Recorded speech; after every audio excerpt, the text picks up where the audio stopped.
Welcome to Get After It with Nashy, brought to you by Ace Property Management and Sales. I've got 3 kids running around the house at the moment, and it's they're up. I've been up for ages. This works for everyone. Let's do it.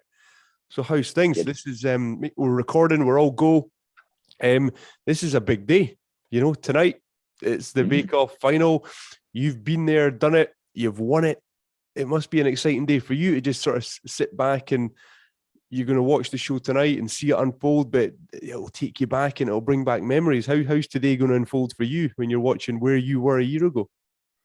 Yeah, it's interesting because it's been a crazy year that's happened. And that year, well, it started with getting on the show and filming it, and then there was the experience of watching it. And the final last year was just this sort of the culmination of it all. Yeah. And it was an incredibly overwhelming day. It was an incredibly positive day, but you know, the messages that came through, the sort of interaction with people online was just insane, and it was so much to take in. I got to watch it with my flatmates, and we just had a bit of a celebration that night, and we were just staying up until stupid o'clock in the morning, just chatting and sort of enjoying this once in a lifetime experience together. And so watching it tonight, I don't know what the result is. I've made sure that I have no idea who's won, and so I can watch it just as a fan. But I know that they're going to be, just completely overwhelmed with all the support that comes through and everything that's happening along with the show. So I think it will remind me of those feelings back a year ago, and I just hope that they get to enjoy it tonight. Yeah, no, I've listened to a few interviews that you've done and sort of read bits and pieces in preparing for this, and you managed to keep it to yourself. So none of your flatmates knew last year. Every week they're thinking, is he out? What's going to happen? How are we going to get on? And all the way to the final, you hadn't told a soul. Yeah, so well, one of my flatmates I lived with the year prior, and they were involved in it right the way through the application process as well. So my old flatmates knew the result because they were part of the inner sanctum who knew that I was on the show. But we moved in with 2 new flatmates, and yeah, you know, it was lockdown last year, so we couldn't watch it with anyone else. It had to just be the 4 of us watching it each week. So we decided to not let them know. They found out that I was on the show when the BBC News article came out about the new Bake Off contestants that year. And it meant that each week we were watching it with people who were terrified on the sofa next to us, not knowing what was going to happen. So it really kept it fun and it kept it exciting. And last year, when we didn't have much else to do, it was a really important part of each week that gave us that sort of rhythm to the week and also gave us something fun and exciting to look forward to. I'm exactly the same, and I'm honest with you. I had never watched Bake Off until your series, until lockdown, because it was just something that I knew it was on. What, 11 or 12 years prior it'd been going, and I hadn't paid attention to it. And then last year, my wife and I absolutely hooked on it. And then it's rolled into this year. We've been looking forward to it, and we're gutted that it's going to finish tonight.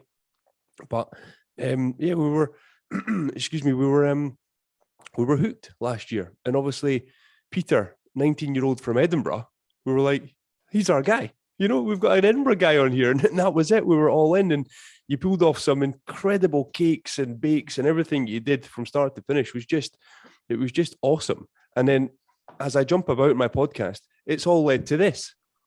I've got a copy. I mean, your book, you're now a published author. There's so much that's happened that we can cover. But take us back to that application process, because that's something I'm interested in. Not that I'm a baker. I learned how to do soda bread during lockdown, and that's about it. But my wife and my daughter, they love baking. They love the show, and they love everything that it's about. But what was that application process like for you? Is it onerous? Is it time consuming? Do you have to go for interviews and things like that? Or what was it like? Yeah, the application process it's fairly lengthy. A lot of people apply, so there's a lot of stages that they take to whittle people down. I don't know the exact numbers, but I feel it's something in the realm of like 10 to 15,000 people apply for the show, and they need to cut that down to 12. So it's a fair process to get down to that point. It starts with online application. You talk about all your baking, all your experience, why you love to bake, and then you have to do a phone interview, and then you have to bake for some producers, do a bit of a test on camera, There's some more baking down the line, some more phone calls, and then some meetings. So I think in total the process took about 2.5 months from start to finish for me. Wow. And yeah, it's quite a lengthy amount of time, but the whole process along the way, I was meeting, other applicants, and I was meeting the producers and the home economists, and each time you were just sitting with folk who love baking from around the country, and you're just getting to chat with folk that love baking. So it was a really enjoyable experience. If you want to go on the show, it's because you love baking. So to get to do this process where you're analyzing your own baking ability, the techniques that the holes in your baking knowledge that you need to fill, that's a fun thing to do as someone that loves baking. Yeah, no, I mean, it was clear from start to finish that you, and still today, following your Instagram and everything you're doing, that you're kind of in your absolute element. You've managed to navigate away into a world that you love and that you enjoy, and that embraces you because you're so passionate about it. And it's a joy to watch. But as I bring up 3 children and I'm going through your book, and you've got chapter 7, Little Bakes, the future is bright with kids in baking, because my daughter, she's pancake crazy. She's trying to do brownies. She's trying to do all that. And she's 7 years old. You being a young man has definitely made it relatable even to my children. And when I say I've got Peter from last year coming on the show, they're excited. And you might have to wait 5 minutes at the end if they burst into the room, because I think they want to say hi. But you've brought that, and you've even put a chapter in your book for the children baking or new bakers like myself. If I was going to start something, take us back to when you started, obviously in the kitchen with mum, but you still sort of have those core foundations when you bake that are applicable for everyone.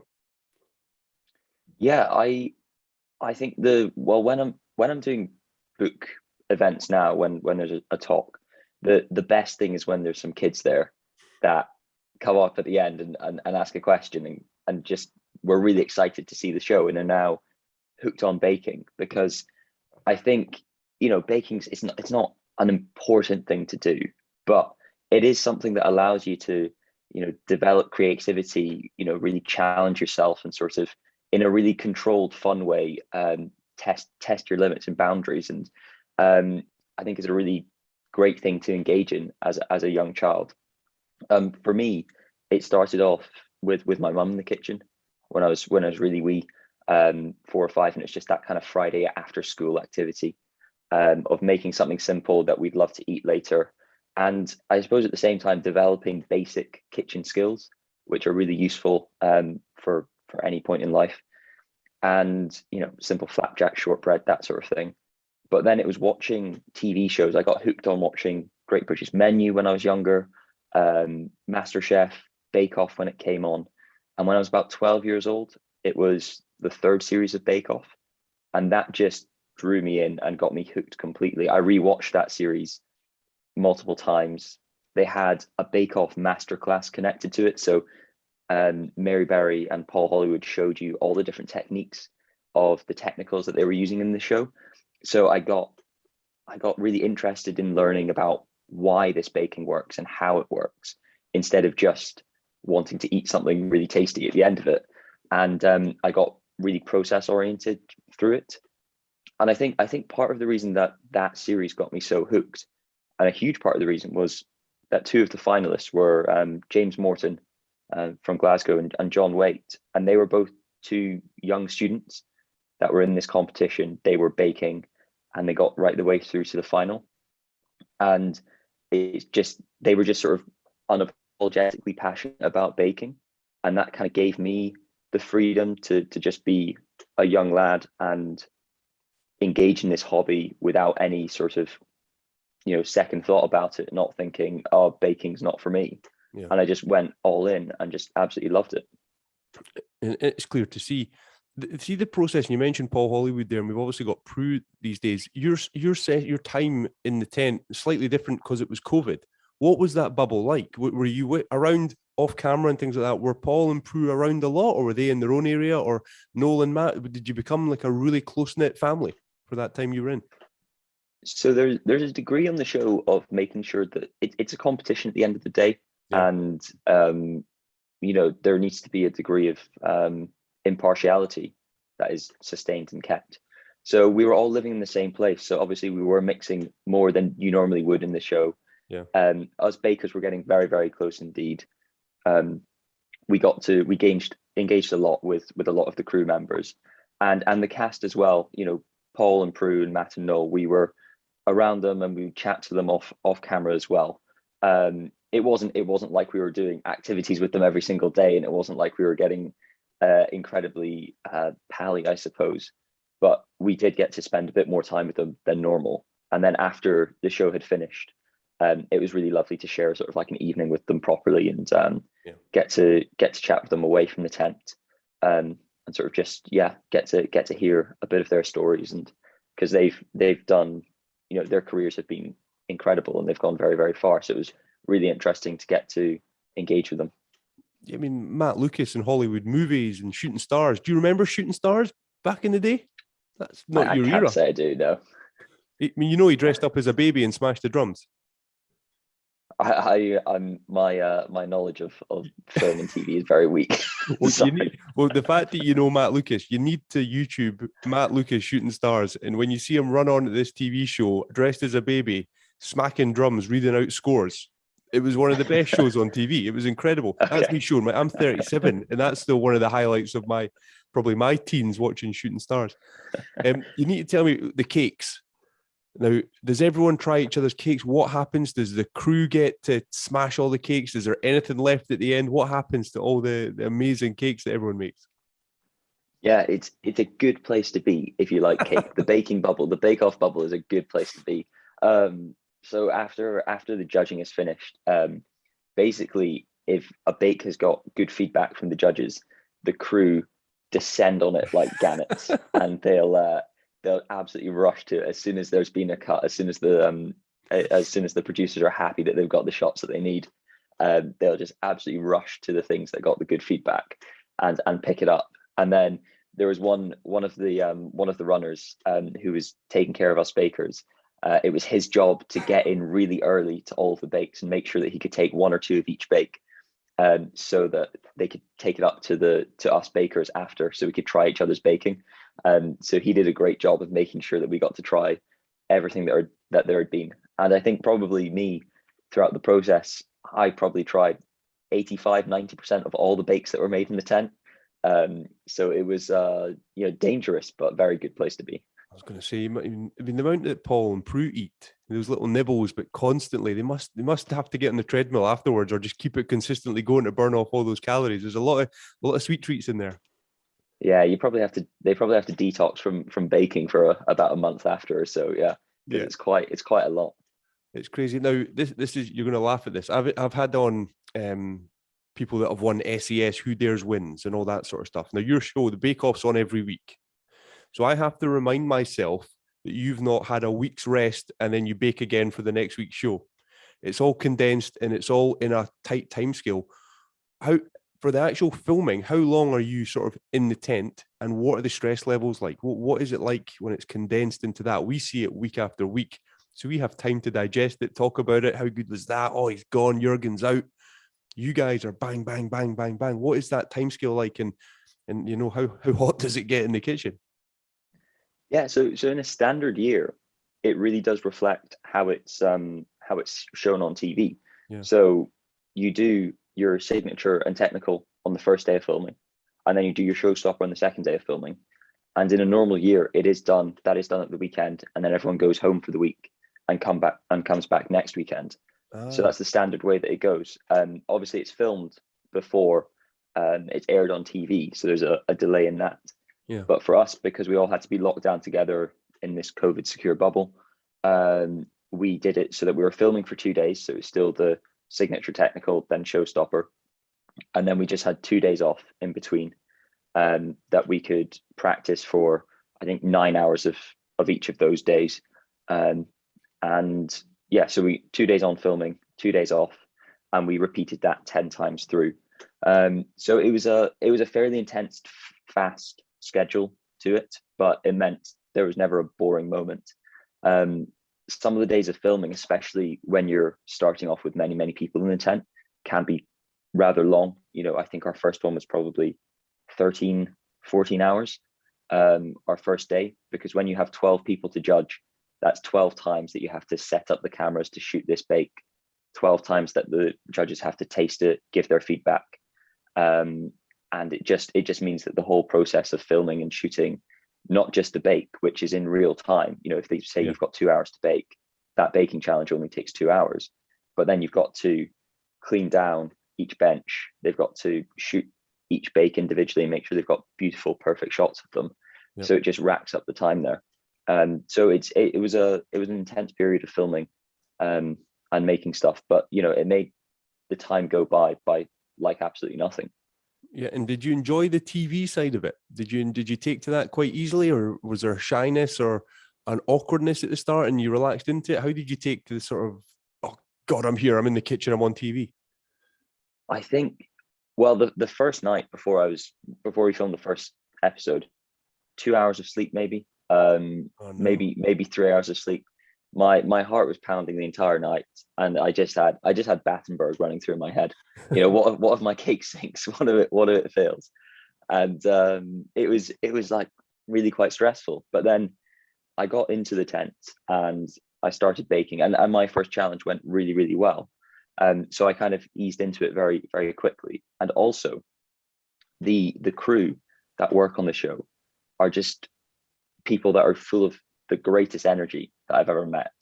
I think lots of people that work on Bake Off come back year after year after year, because it is a place full of great energy and great fun, and it's an amazing place to work. And I think that was probably heightened in our year as well, because we had all been locked away for 3 months before coming to film. So this was their first job since the pandemic had started. And I think that there was a great sense of appreciation for the work that everyone was doing, and a real excitement to get out a really strong product, because nothing else had been made during this time. So it was up to them to do a great job. So that was another thing that really helped me feel at ease. And I think, if I look back at the show, I think I've probably watched my series 2 or 3 times. I watched it with my flatmates, and I went home for Christmas and watched it with my family. And definitely at the start, I can see myself being more nervous and then get more in control and more comfortable with it as it goes. And now, since the Bake Off, I've been able to go on a couple of TV shows and do a few things. And once again, that transition started off very nervous. I can see myself sort of, making some mistakes, and then just looking a bit more comfortable as it goes, because you just get practiced and used to it. How quickly after winning was your appearance on Good Morning America? Because that is huge. What a show to be on. Yeah, that was a funny experience being on Good Morning America. That was a couple, maybe the week after it aired on TV in the UK.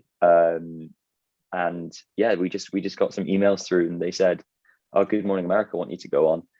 And that was, to be fair, I think that was probably the most stressful experience of being on a show, because what they were looking for was a live segment from my student flat in Edinburgh, Skyping in via my phone with my flatmates being the cameraman, and we were trusting our slightly dodgy Wi-Fi to zoom us live to America for a 4-minute segment. And it was just stress for 4.5 hours in the morning as we were setting up and hoping that the technology worked, and that my phone didn't run out of charge, that my headphones didn't run out of charge, that the Wi-Fi didn't drop out.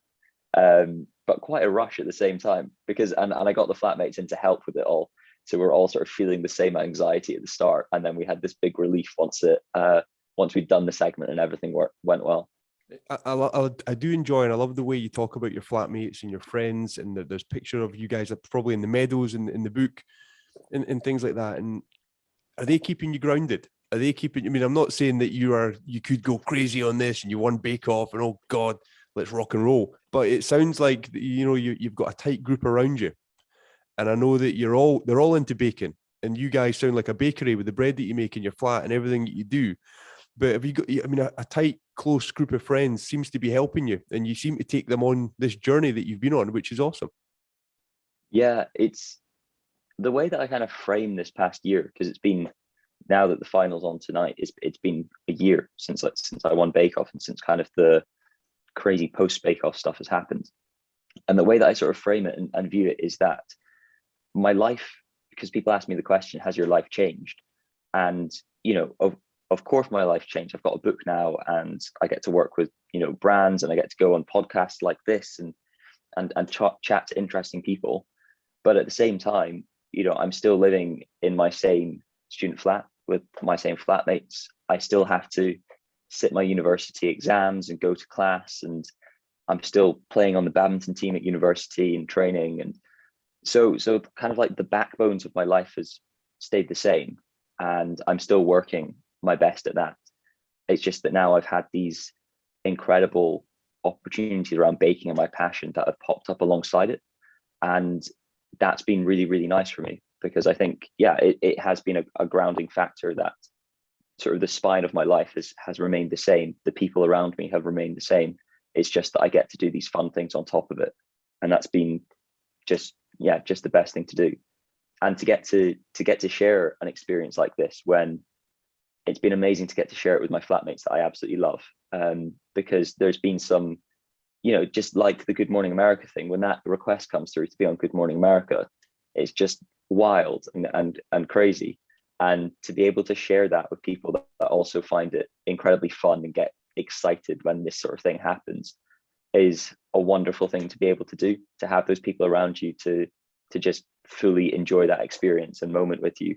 And also the people that you can chat to and sort of pour out your heart when it feels a bit too much and things feel to get on top of you. So they've just been the best people to have around me this past year. I do. I love it because, like, don't take this the wrong way, like an entourage, and you guys are just rolling. Good Morning America's on the phone. Let's do it. It's not like a TV crew came in to help you or this, that. And I've seen the picture. I think it's your flatmate trying to hold the phone and you're behind the counter and like you're going out to America. It's not sort of like local radio or a little sort of Edinburgh channel or anything. It's going across America, and it's you and the guys in the flat trying to make it happen. And like you say, the stress of Wi-Fi, you're hoping everyone in the stair isn't just sort of logging on as you're on the same time in the tenement, that sort of stuff. It's such a cool story. And I like that. I can see that your friends are sort of, they're there, you're on this journey, and but you must be sort of I know you'll get this question all the time, like requests for baking cakes. Peter's coming, what's he bringing, all that sort of stuff. You must have that. Is there ever a time when you're like, wouldn't someone else just bake? Wouldn't someone else just do it this week? So actually, one of the best things about this past year has been, so obviously now baking's transitioned into being a bit of a job for me. A bit of my job, I suppose now. I've written a book, so that is over 100 recipes that I had to develop to put out this piece of work and get it all together. And the risk of, it's always the risk of changing your passion into your job and into your profession. The risk that you lose the joy and the love of it. But now it's whenever I bake, it truly, when I take the time to make a cake or something, when I'm not too busy doing other things, I do always remark, wow, I love baking. That was a great use of my time. And that's a really special thing for me to be able to keep this love and joy of it. And when I make a cake, when I take out a couple hours on, a Friday morning or something, or a Saturday morning to make a cake for someone, I still get that excitement and buzz that I always got when baking. And that's really a special thing to keep.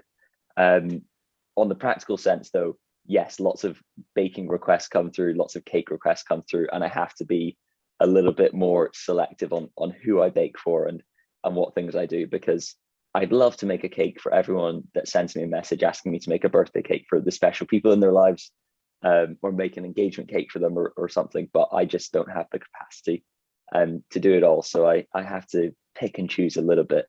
But it's lovely that I also now have the chance to, when I bake a cake and loads of people would be so excited to receive a cake from me, and sharing the baking that you make with people that you love is one of the most special things about baking. And now there's a whole load of people out there that would be just delighted to receive some baking from me. So I do get to do that more. And I get to sort of make people have a little smile through giving them some cake, which is great. I can see Peter's Kitchen on Brunsfield High Street or in Marchmont or Newington. I can see it in the horizon. I can see you on the shelves, Peter's Cakes and all that sort of stuff. The future is so bright for you, and opportunities obviously are out there. But how did the chance to go into Gleneagles Pastry Kitchen come around? Because that's a pretty high standard that you rocked into there. And what was that experience like at Gleneagles? Yeah, that was incredible getting to go to Gleneagles. So the photographer for my book, Susie Lowe, is also one of the principal photographers up there, and she works with the pastry team there very, very closely and carefully, which is her great work in that amazing establishment was one of the reasons that the publishers really wanted to get her involved in this book, to make the imagery really beautiful, because that's so important in a cookbook, in a baking book. So she just got in touch because through the photo shoots, we're just chatting. It takes a long time to photograph baking, so there's a lot of chance to chat and get to know each other. And she knew that I was really passionate about the subject. I wanted to learn from other people and get experience working in different kitchens. So she just got in touch with the pastry chefs there, Phil Skenazy, who's the exact pastry chef, and yeah, they just welcomed me in for the week and let me see absolutely everything that was going on in the kitchen. I worked, through the week, I worked every different shift that there is. They let me just sort of move about and see different techniques. I worked 2 dinner shifts with some of the guys in the pastry team and got to muck in there. And I saw the bakery at night and managed to stay up till 2:30, 3 a.m. with the bakery team before I had to bounce and go to bed. And I saw the afternoon tea. I saw the breakfast baking and everything there.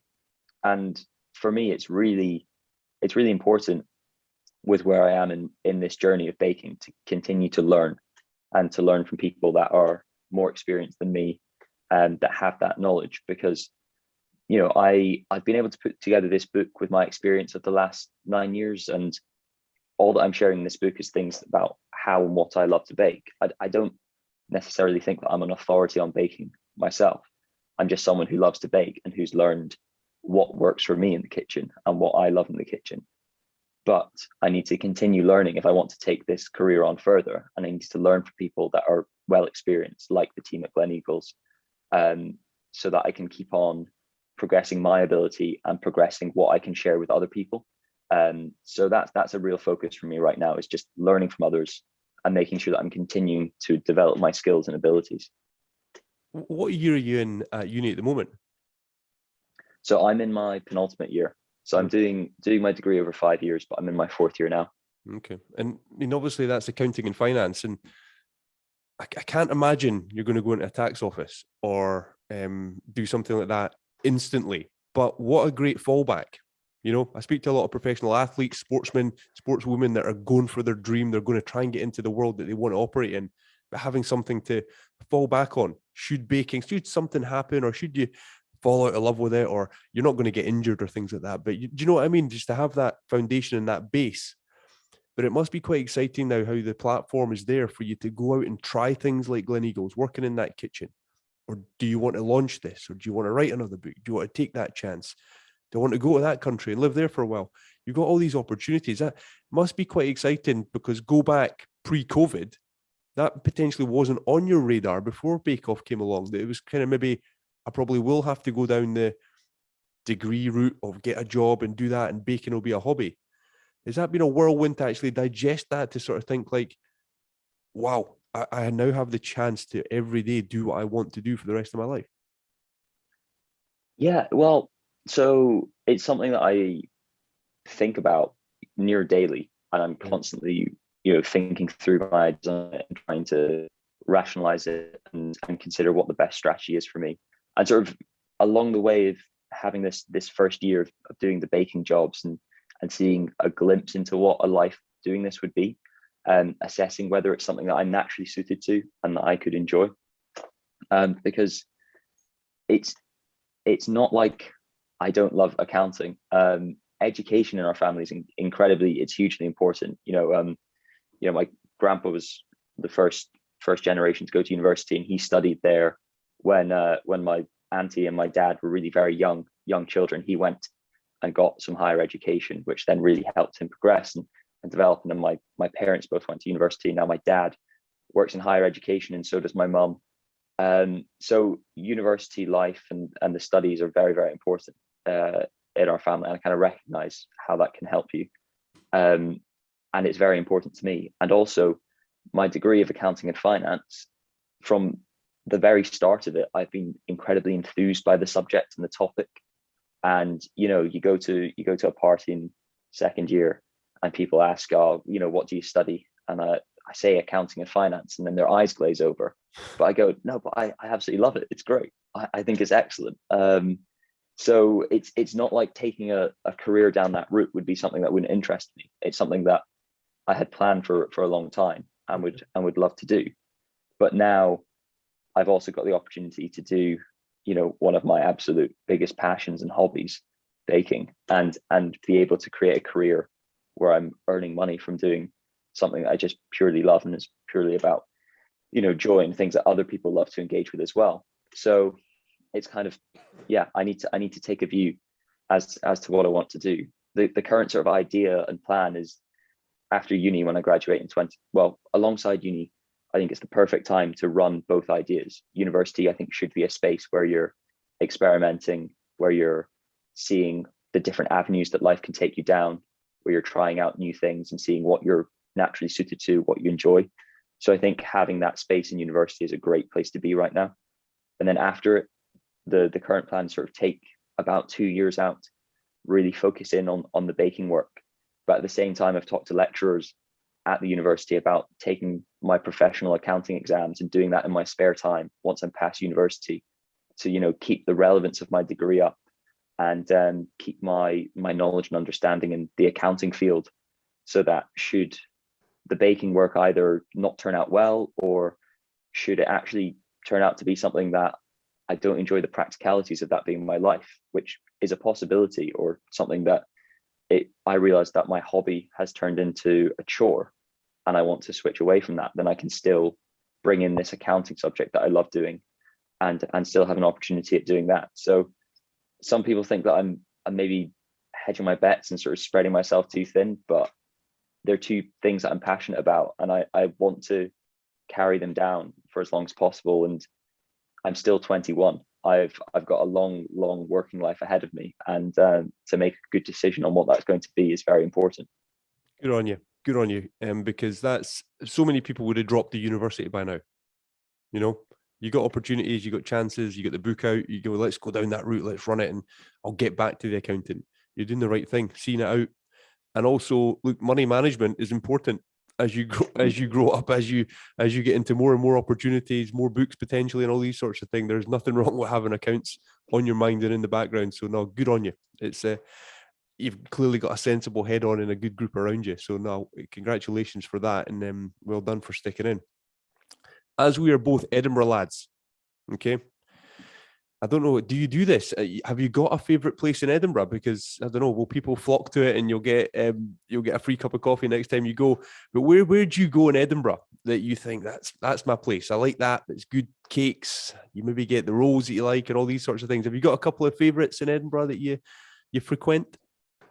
I'm not gonna lie, when it comes to baking, you only bake for yourself. For the longest time, since I've been about 12, it's like, if there's cake and I haven't made it, then it's like, oh yeah, I get to eat tasty cake, but I've missed out on the joy of actually getting to make the cake. So I don't go out and buy baking a huge amount. But one thing that I absolutely love is ice cream, and that's something that puts an absolute smile on my face. So I've got my ice cream racks in Edinburgh are Mary's Milk Bar and Moo Pie Gelato. They are great places. Yeah. Just the best. And then for bread, my favorite place to get bread is the Wee Boulangerie on South Clark Street. So okay. That's very, very good bread if you want to get it there. And then my favorite coffee in Edinburgh is something that I recently found. It's a wee sort of bakery shop called Babka, just that? On the southwest end of the Meadows, just Melville Drive going to Toll Cross. And it's just a great cup of coffee, and it's sort of a thing that we found during lockdown. We'd never been before, but then in lockdown we went there for a couple of takeaway coffees, as as everyone was doing a takeaway coffee and walk around the meadows. And it's a great place to be. So there's a couple of Edinburgh recommendations from me. I need you to try Fox and Co. on William Street. So other side of town for Okay. you. My friend owns it. It's the best. If you're into steak pie Thursday, it's the day to go. Yeah. Steak pie and chips. Oh, with the gravy, the cakes, the coffee, everything. Fox and Co. That's my shout out and recommendation, because I think Nice. they're doing good things, and they've got a rugby connection, which I'm very much involved in. But no, Edinburgh, we're spoiled for choice, aren't we? You know, it's such a good city, and wherever you walk to, there's obviously the usual, the chains and all that, but there's a couple, like you mentioned there, independents, that after COVID and everything, they need the support, they need the help, they need us going in there and you know, buying their product and talking about it like this. You know, Edinburgh and every city needs a bit of help. And have you seen that? Have you seen sort of your impact on baking sort of just help a bit locally?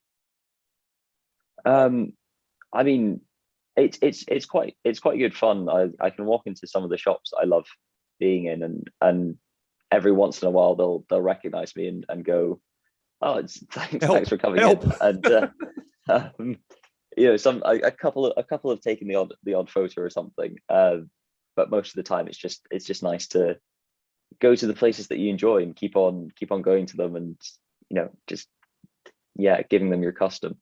Yeah, no, good on you. That's a good thing. We got to try. We've got to try and help all the local businesses.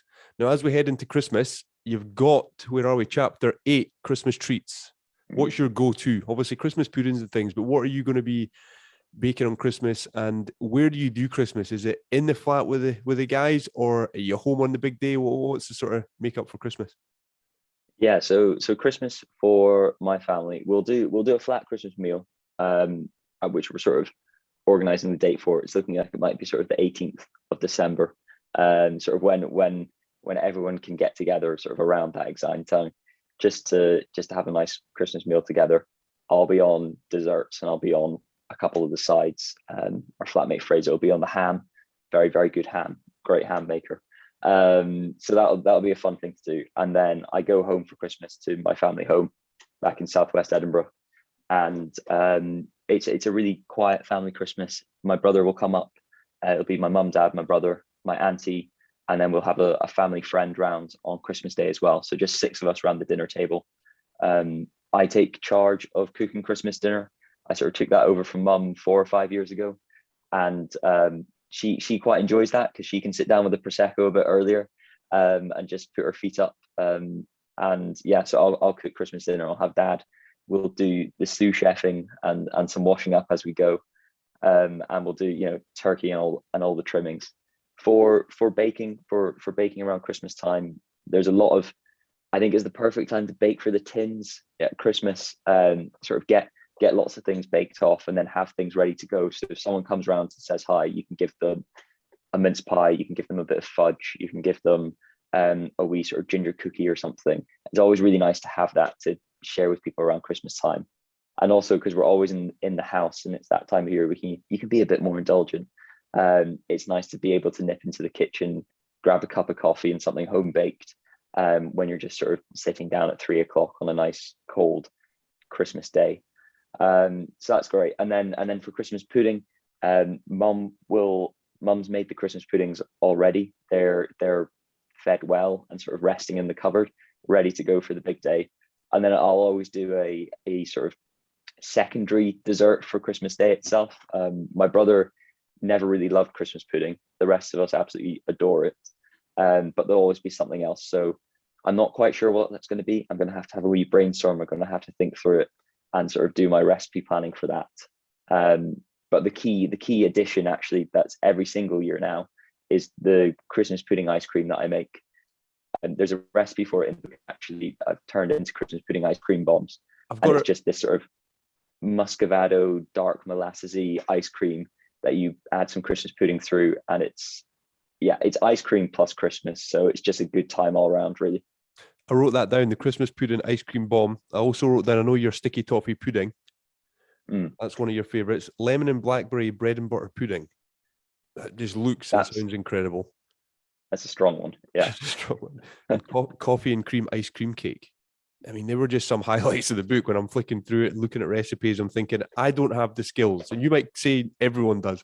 I don't have the skills or patience to do that. But my daughter and Abby, my wife, they're going to be in this book throughout Christmas and over the period, going through the chapters. And we are a desserts family. We love a dessert family. We do a lot on cooking on the fire pit. We've got a fire pit outside, so we do a lot of that sort of stuff. Is that anything baking involve open flames and things like that? Is there anything you could do creatively one day on a fire pit?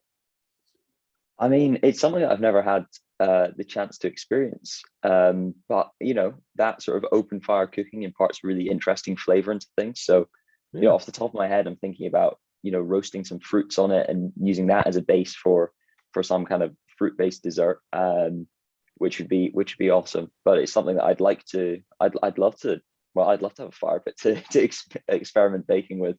One of the challenges, the challenge of living in my student flat is that we've just got a sort of pretty old gas oven, which it doesn't heat things evenly. So we sometimes have quite a lot of challenges when we're trying to make these fantastic bakes and interesting things. So a fire pit would be even less easy to regulate, and it would be even more challenging. So, typically I like a good fan oven. That's the sort of that's the standard, but good fun to try out different ways of cooking. We had the guys, I don't know if you've heard of Steampunk Coffee in North Berwick. Yeah, we had them along at the house, and they brought their coffee bean. We roasted them. We went from sort of the bean, roasted them on the fire pit, and we got it all the way to the coffee. It was quite an experiment with the flames all over the place. And Kath was she was in charge. She was roasting them. I don't know. Experiments with fire pits. It is challenging. We've tried pizzas on it. We've tried all sorts, and bacon and eggs, steak and eggs. There's all a couple of staples that we know are going to work every time, all the time. But I think bacon, that'll be a challenge for maybe Abby and Skylar over Christmas. But Peter, as time rolls on, we've got the final upon us. Are you giving out predictions? Giuseppe, Chigs, Cristal, or are you just going to say good luck? I'm just going to say good luck. I mean, I think if people saw the semi-final, that was as tight as I think a Bake Off episode has ever been. Yeah. So if we're going off of that, I don't think there's any way that you can guess who's won. And always, as always on Bake Off, it's about who performs on the day. So you just don't know who's going to have a good day, who's going to not do their best. But hopefully they all put in great performances that they're proud of, and hopefully the final bakes that they do are things that they can be proud of. Absolutely. To lose Jurgen just before the final was a big blow. I mean, he had some outstanding bakes, and just an interesting, fun guy, wasn't he? You could tell sometimes when Noel or Matt were pestering him, and he just wanted them, come on, leave me alone. I just want to get on with this. I think that interaction between Noel and Matt and the contestants is brilliant. Yeah. Jurgen it was a great shame for him to go. But in a sense, he had a great week. He did really, really well. Yeah. It's just everyone did that little bit better in that week. And it's kind of, he can be really proud of all the work that he put in, and his bakes were incredible, as they always were through the series. Just everyone else was slightly better in the judges' eyes on that day. So yeah, I don't know if it's a good way to go or if it's a sort of crushing way to go. But he was incredible all the way through. Matt and Noel in the tent are interesting. They're sometimes I couldn't keep up with them. I couldn't. So sometimes I would just have to sit there and just enjoy them being funny and silly, and I just couldn't keep up. But I just enjoy it. But they're really useful, especially when the tent is all meant to be a place of fun and joy, and that's the show of Bake Off. And sometimes it can get a bit stressful when things aren't going well. So they're always there to bring that levity back to the situation. They're always there to make you remember that it's just a bit of cake and it's just a fun baking show. So I loved having them in the tent. You see, when they've got to announce the challenges, and there's actually some complicated things that they've got to run through and say, I take it they do that they don't get that one take every time. There must be times where they burst out laughing or they can't pronounce what you guys are supposed to be baking. I think that they try and study them up pretty well, but sometimes they do miss the wording a few times and miss out certain words. So yeah, a couple of times it had to be done. A fair number of takes had to be taken for them to get the because some of the challenges are just absolutely bonkers. As a contestant on it who's baked for so long, I've not heard of half of the things that we're having to do for technical challenges. So it's a pretty tricky job to do. Yeah, that sounds crazy. Well, Peter, this has been an absolute pleasure. Thank you. Good luck with the book. I know it's out. Hopefully it's on everyone's Christmas list. There it is. Peter Bakes. It's great. Really enjoy it. The picture, everything, the recipes, obviously, but the pictures, the way you've done it. Shout out to Susie Lowe, who I think she photographed me years ago for a business thing that I did. I think I know Susie from years ago. I think she was connected to the Ion magazine. So yeah, it's Edinburgh, it's a small place. But no, Peter, thank you so much. I hope you enjoy tonight's episode. We're done this at the crack of dawn, so we can all have a busy day and get ready for Bake Off tonight. But it's been a pleasure. Thank you so much. Thanks for having me on. It's been really good fun.